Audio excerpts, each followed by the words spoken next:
كده قفل لي الصفحه كان فيها 200,000. احنا نستلمها. انت كداب يا وحد يعرفك غيرنا يا بابا. ونخلي بدري يا عم، احنا نستلمها. جيب يلعب عادة تجيب الجعب حبه. صدق بالله ابراهيم اول ما تيجي نجيب مشار دخلك ده مجوس ملوش اميله ولا دين. اه والله. يا عم انا بعد الكود بتاعي يا عم. اه والله. لقيتهم بيلعبوا ارانب. والله العظيم يا عم لا ليه مله. ما خلصوا.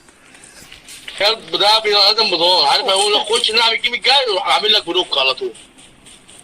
ده بيقبض السجاجيد يا عم. محمد بالله عليك يا محمد اسمع الكلام بقى يا محمد. ما تجريش يا عم على اللود يا عم والقرف يا عم. جاري برضه على اللود برضه. هيطير اللود يا محمد. خلاص بقى افضل انت بقى افضل انت بقى. يا عم احنا كنا المعادله كانت تبقى حلوه 2-1 يا عم. ليه بتخلي العيال تطمع فيك يا عم لوحدك كده؟ هنا لما انت هنبطل بضم بقى افضل انت. خلي بالك هتخلونا نخرج من يا عم. ما قلتش كده.